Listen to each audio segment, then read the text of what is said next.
Waking up in an elevator, accompanied by a mysterious girl who simply introduces herself as the elevator girl, the unnamed protagonist is introduced to different levels where people are being tormented in horrifying ways. Not sure how he ended up there, the protagonist awaits his judgment, going deeper and deeper, observing more horrifying levels until he reaches the final stop. Hi folks, I'm R, and welcome to a representation of Afterlife and what it comprises. If you have any cool game suggestions, make sure to send them to me on Twitter. Keep in mind that this video will have spoilers, and with that said, let's begin.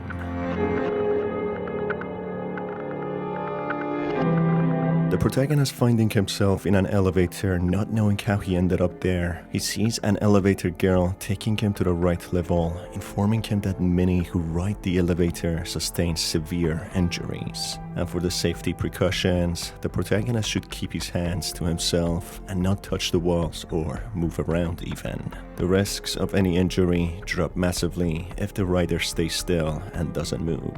Despite taking all the precautions, the injury risks only fall slightly below 50%, which reveals that this is not a safe elevator, or a normal elevator by any means. The elevator girl continues on explaining that it's going to be a very long wait finding the right level, which proves to be accurate as it takes what feels like hours going lower and lower into the underground, or should I say, underworld. Waiting at the first stop, the elevator comes to level -1, where an old person explains that he's been waiting years in this level. He's waited so long that he's forgotten what he was even waiting for. All he knows is that he was impatient, now cursed to live in this level, waiting and waiting and waiting. Simply waiting for eternity. The protagonist takes a good look inside, and being a patient person, not troubling the elevator girl previously, asking her when they would arrive at their stop, he manages to stay in the elevator, skipping this level.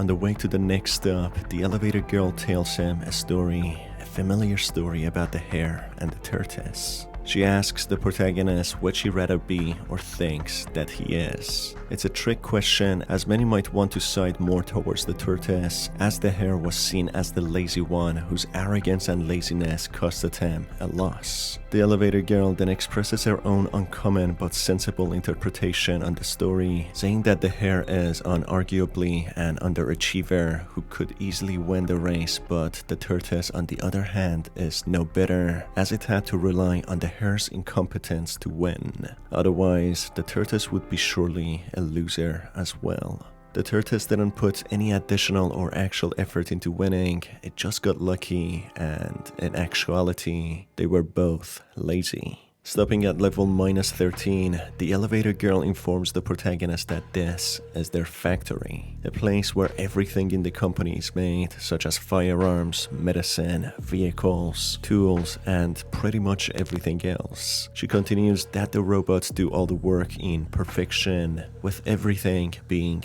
automated. She asks the protagonist if he wants to work for them, being paid very well for doing absolutely nothing, just being stuck there for eternity. The protagonist, finding this to be a horrible fate, passes on this offer, continuing on the ambiguous journey on the elevator. Meanwhile, the elevator girl summons a slot machine, informing the protagonist it's their new prototype, a machine that is free to play as long as anyone wants. As the protagonist starts to play, the elevator girl also adds that even though it's free to play, no one ever could win. This of course gives a hint towards gambling addiction, to how many lose a fortune in hopes of winning the jackpot, despite knowing that their chances of winning is slim to none. After some time reaching level -23, they arrive at the office. The elevator girl explains that this level is the polar opposite to the factory, where the most ambitious and hardworking people work in.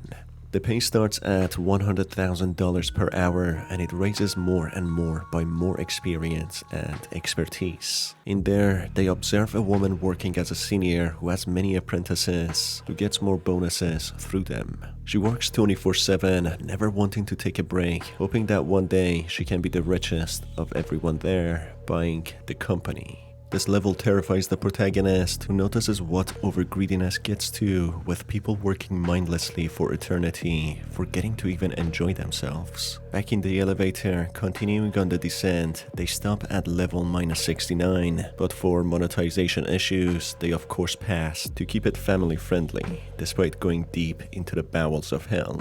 While going deeper and deeper, the elevator girl provides the protagonist with 2 different sets of full course meals, one being vegan and the other animal-based. Choosing to consume the animal products, the elevator girl informs the protagonist that he's the type to allow animal suffering and death to satiate his hunger, despite having the option not to. The elevator girl's lecture and criticism doesn't change much even if the protagonist chooses to eat plant-based meals, with her also criticizing the protagonist for choosing plants, gaslighting the protagonist that he is pretentious, having higher moral ground, portraying that there's never a winning situation with her or the right answer. She then asks a set of strange questions, certain life and death scenario type questions, including animals. The next level is down to -250, being the kitchen. In there, a number of deformed and monstrous animals reside, who are in pain due to their flesh being taken in order to make food for the people. Despite the protagonist's answers and choice in food, the elevator girl decides that he's not suitable for this level and then continue on their journey.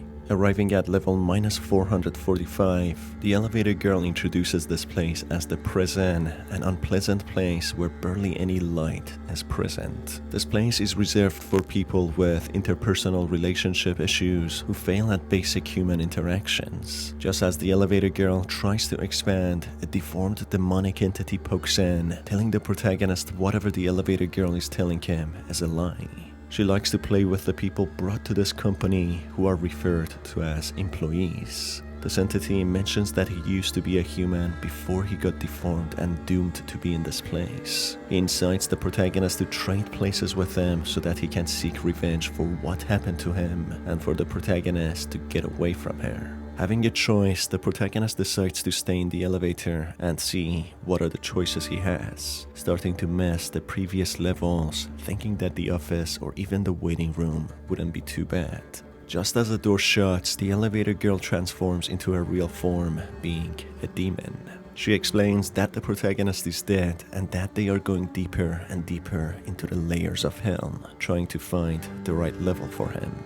Arriving at level -666, the protagonist observes the cliché hell with lava, fire, and agony. Only the worst sinners being reserved for this place to live an eternity in pain. The elevator demon decides that the protagonist is not suitable for this place either and belongs in a much worse level, with the demon even being sick to her stomach of the protagonist. Going deeper and deeper into the hell, they arrive at level 0, with the elevator demon explaining that they went so deep that the elevator reset itself, going back to where they started. This level is the worst of all, the most painful punishment anyone can have, being simply no other place than Earth. Being back to level 0, the protagonist is doomed to restart his entire life, thrown back to the world, where he has to be reborn as a baby and go through it all again. He has to go through all the challenges of life, the heartbreaks, the injuries, the difficulties, the pains and miseries, the lies, atrocities, and much more. Or thinking positively, there could be also happiness, love, affection, friendship, content, and other good things. But of course, the protagonist is doomed to repeat it all, experience the same bad things, lose all the good things, just to be back at the elevator to be assigned another horrible level to suffer for eternity. The very first ending can be achieved if the protagonist acts impatient and asks the elevator girl constantly about when they would arrive at the right level. After stopping at level -1, the elevator girl informs the protagonist that he was very impatient and didn't wait to arrive at the right level. She drops the protagonist at this level, who is cursed to stay there for eternity. The protagonist, being in that level, seeing his years pass before him, sitting in a waiting room alongside others, starts forgetting what it was that he was waiting for, and very soon starts forgetting how he ended up there and even ever being in the elevator. This doesn't bother him much as he finds good company amongst the ones who also were impatient and ended up in this level. But very soon, they run out of topics and it gets very boring. Occasionally, the protagonist sees the elevator he doesn't remember anymore stop at this level, and at rare situations, some people would also be dropped at this level. Despite new people coming to the mix, they start running out of topics very soon as well, going back to their boring lives, cursed for eternity to wait for something they don't even remember. This of course acts as a rightful level for them, an irony that the people who are the most impatient are doomed to wait for eternity, never to arrive or get what they are waiting for. A truly horrifying and creative punishment for those who cannot wait. Next ending can be achieved if the protagonist leaves at level -13, the factory. To some this might seem as a good ending, but for some, this could be an absolute never-ending nightmare. The protagonist being paid very well to do absolutely nothing in the factory, letting the machines do all the work, starts to realize he has absolutely nothing to do. Which means all the money he gets for doing nothing is worthless, as he cannot do anything with the money. Every living expense is paid for, and he cannot leave the factory to do anything else with the money. As months, years, decades, and centuries pass, the protagonist starts to lose his mind, with his brain transforming into a mush. He starts working in unison with the machines, as if he is a mindless robot himself, not thinking about anything other than working and mimicking the robots in perfection, as he doesn't have anything better to do than to follow the routine. He forgets how he ended up there and why he's doing what he's doing. In fact, he doesn't think at all, doomed to stay in the factory forever. The next ending is achieved when the protagonist is dropped off at the office, level -23. In there, he starts as an apprentice, but soon enough rises above all the other seniors, having hundreds of apprentices, earning trillions, but to what end? All the other levels and outside of the office is still off limit to him, unable to use this much riches for anything important. The protagonist's goal becomes to someday earn enough in order to buy the company and unlock the levels and outside to himself. But he soon realizes the value of the company is infinite, which no money can buy. This doesn't deter him, however, as he works even harder and more in hopes of one day maybe being able to reach infinite amount of money to purchase the company, causing him to work infinitely for eternity. The elevator girl and the protagonist come across a ghostly creepy girl, a clear demonic being which whether has human origins or downright a demon. Either way, the girl welcomes the protagonist, referring to him as her soulmate. Getting off this level, the protagonist actually lives a happy ever after with the creepy girl, seemingly having the best possible outcome in this level, despite what it might appear to be.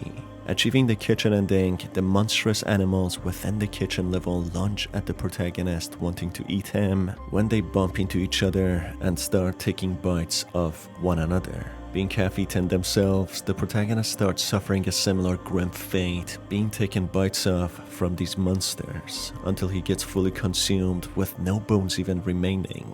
Despite having no physical body, the protagonist still has a consciousness and understanding of his existence. As he sleeps, he wakes up with a full body the next day, feeling excruciating hunger. This time, he also gets consumed, but with one change, that he also takes bites of the other monsters. The following days, he wakes up with a stronger and bigger reformed body, eventually becoming a hunter than a prey, savagely eating other monsters, but in the process, also having parts of him bitten off. At the end, he transforms into the monstrous animals himself, becoming the meal he used to enjoy very much, and also a savage hunter. In this ending, deciding to trade places with a demonic entity at level -445, the protagonist soon realizes he made a very bad decision.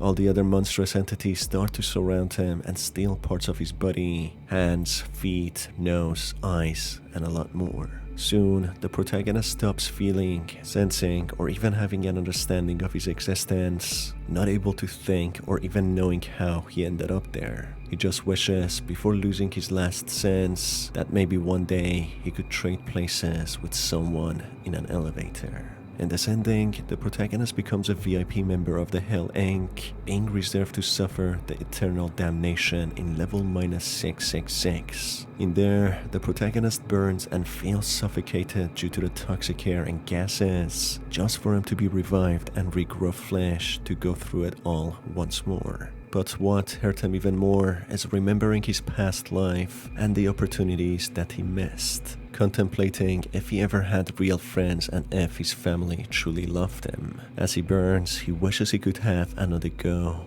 but that never comes. That's it for the end of this video, folks. If you enjoyed it, you can stay tuned for more by hitting on the subscribe button and the notification bell. It's been your host R, and I will see you on the next one. Take care.